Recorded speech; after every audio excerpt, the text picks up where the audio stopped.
Йоу, рад тебя видеть на моем канале. Сегодня у нас на повестке фарм, опыт БП и сигналы. Я покажу, сколько можно налутать денег и опыта БП на сигналах. Ты точно офигеешь.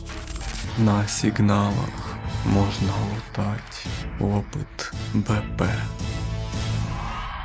А вам тоже этот чел похож на Зила? Пишите свое мнение в комментарии. Так что бери чаек или что ты там пьешь и устраивайся поудобнее.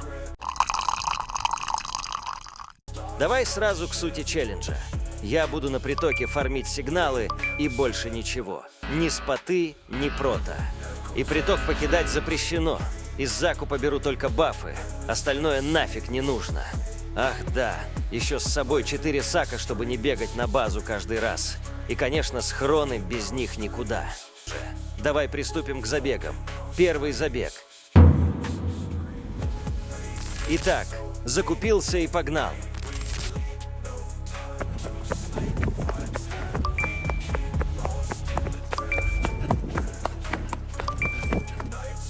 Приток сразу же встретил меня сигналами, да и не одним. С первого же сигнала мне выпало 10 гаммы, что в принципе неплохо, как я тогда думал. Класс, но... Заебись, четко. Но тут есть одно «но», о котором я расскажу позже. Не все так хорошо, как кажется на первый взгляд. Думал, куда бы воткнуть схроны.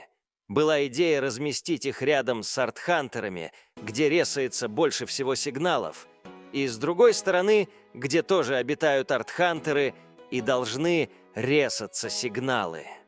Пока что воткнул схрон там, где было поближе, и продолжил лутать сигнальчики.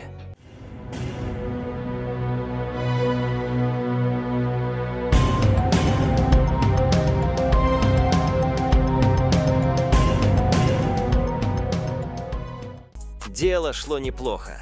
За меньше чем 5 минут я залутал 4 сигнала и сложил все самое ценное. Дальше решил пойти на другую сторону, но неожиданно на середине пути заспавнился сигнал в первом месте. И я, естественно, вернулся его лутануть. Добравшись до второго места, обнаружил, что там, как говорится, нихуяшеньки нет. Нихуя! Не знаю почему, но там еще где-то час вообще не спавнились сигналы. Тупо ни одного. Я просто бегал туда-сюда, а они не появлялись. Продолжаем. После того, как не нашел сигналов на этой стороне, решил взять аванпост. Ну как взять? Просто зашел. Постоял пару секунд и ушел, чтобы в случае захвата его союзниками мне засчитали его для квеста. Вернувшись на полюбившуюся сторону, продолжил лутать хорошее количество сигналов. Все было прекрасно, и я поставил еще один схрон, так как вторая сторона себя не оправдала. Дальше был типичный геймплей. Бегал то на одну сторону, то на другую. Лутал сигналы и складывал в схроны. Потом поставил там же и третий схрон. Прошло еще 20 минут, и я подумал, а что если пойти пофармить на сторону Завета? Именно с той стороны, где у меня было больше всего сигналов. Пошел и не прогадал.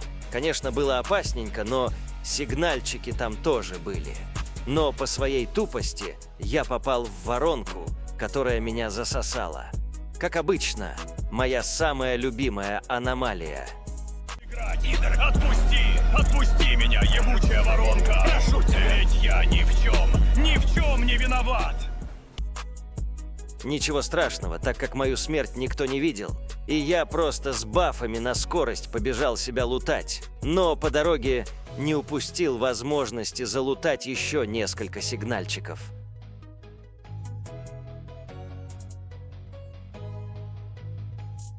Ах да, еще важный момент. В начале этого челленджа у меня было 5050 уровней БП. Нихуя себе, блядь! Запомни это число, и к концу ролика станет ясно, сколько удалось нафармить уровней на сигнальчиках. В общем, забрал я свой труп, и перевес на моем персонаже намекнул, что пора забрать схроны и на выход.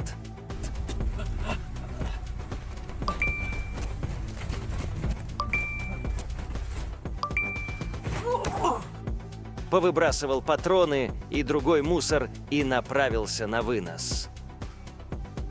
За первую такую ходку у меня вышло 200 тысяч, плюс остальное скинул на персоналку. Потом из этого еще получатся дополнительные деньги. По времени первый забег занял около 40 минут и принес 18 сигналов. Второй забег был, по сути, таким же по сценарию действий. Но некоторые моменты все же отличались.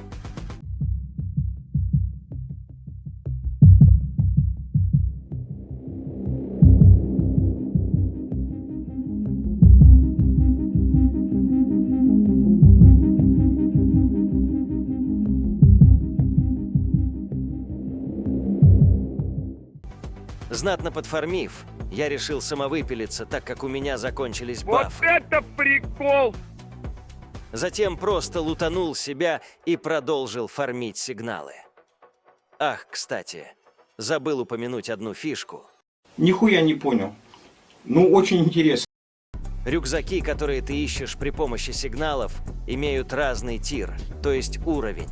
Есть 3 уровня. Первый уровень – самый бомжатский. Там падает 5 гамм и 125 опыта с сигнала. Выглядит как вот такая кроха. Второй уровень – рюкзачок побольше. В нем падает около 7-8 гаммы, больше других ресурсов и 150 опыта БП. Выглядит уже посолиднее. Третий уровень – самый жирный. Выглядит как такой пухляж, и с него падает 10 гаммы, 175 опыта. И еще больше других ресурсов. Вот такая вот фишка. Вернемся к забегу. Лутался я себе комфортно. Но иногда возникали баги, когда Зив засовывал себе в жопу сигнал, и его не достать. В принципе, это классика. Знать нужно. Ну это пиздец какой-то просто. Ну сколько можно? И вот, наконец, спустя более часа реального времени заспавнился сигнал на второй стороне. Это победа. Ура, победа! Но, к сожалению, он был всего один. Зато хоть какой-то прогресс. Как обычно, когда я лутался, начался выброс. А так как я выброс не лутаю, он мне мешает. Но ничего, переждав выброс, я дальше набивал карманы деньгами. И тут такая встреча. Меня убили. Ну что поделать, бывает. Прибежав на место смерти, залутал свои остатки и продолжил лутать сигналы.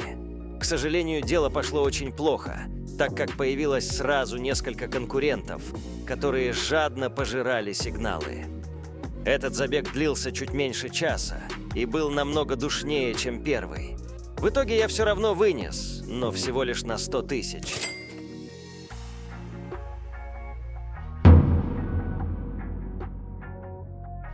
Третий забег был тоже душным.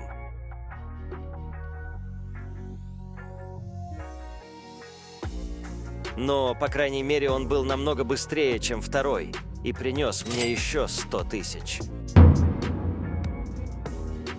Четвертый ничем не отличался от предыдущих. Фарм, смерть и опять фарм.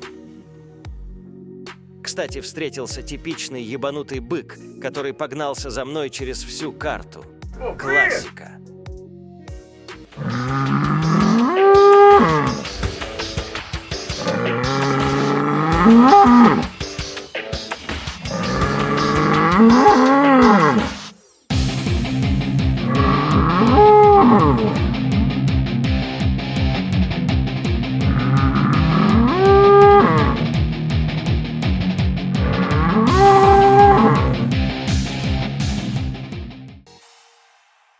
В любом случае, после длительного фарма я вынес достаточно неплохо, а именно 211 тысяч. Все это благодаря блоку, найденному в сигнале. Кстати, первый блок мне дропнулся только на 58-м сигнале. Вот так вот. Ну, 5-й забег сам себя не сделает, так что погнали. По структуре тут все то же самое. Фарм от точки до точки и не более. Вот такой вот скучненький геймплей. Ах да, у меня часто разряжался бурят, так что я искал сигналы без него. Это достаточно просто. Просто идешь по направлению, где больше всего сыплет в процентах, и вуаля, вот тебе сигнальчик.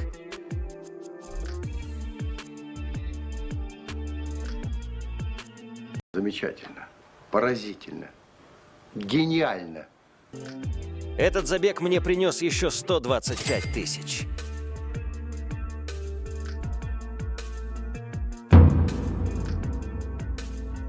Шестой забег был последним. Выбив еще один блок гаммы, я уверенно двинулся на вынос, так как сумму по челленджу выполнил. А теперь давай перейдем к общим результатам. Но прежде я хотел бы упомянуть, что все такие челленджи я стримлю на Твиче. Так что залетайте. Кстати, скоро, а именно 2 или 3 числа, будет стрим с огромным опенкейсом, более 3000 кейсов и не только. Также расскажу о новом розыгрыше. Кроме Твича, у меня еще есть телеграм-канал, где я рассказываю более детально об условиях розыгрышей и не только. Там еще и новости, голосование, сливы и всякое другое. Кроме того, можешь поддержать меня на Бусти или Патреоне. Там ролики выходят на день раньше, чем на Ютубе. В общем, если тебе понравилось данное видео, не забудь подписаться и поставить лайк. Это мотивирует меня работать дальше. А теперь к самим результатам. На этот челлендж у меня ушло 3,5 часа.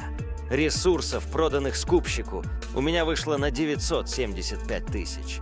Но это еще не все. Еще 509 тысяч я заработал при продаже тех ресурсов, что складывал на персональном складе. То есть в целом я заработал 1 484 000. По деньгам это, конечно, не так много, как при других способах, но все же суть челленджа была проверить, сколько получится. По опыту БП у меня вышло плюс 13 уровней, что, конечно, тоже достаточно мало за такое количество времени. Из плюсов этого способа могу отметить относительную безопасность фарма. Из минусов – малое количество ресурсов и довольно однообразный геймплей. Но я считаю, что 89 сигналов за такое количество времени – это хороший показатель. Правда, где это может пригодиться на практике, сложно сказать, так как сигналы, кроме как для крафта бурята, больше не нужны. В общем, буду заканчивать данный ролик. Всем удачных выносов и пока!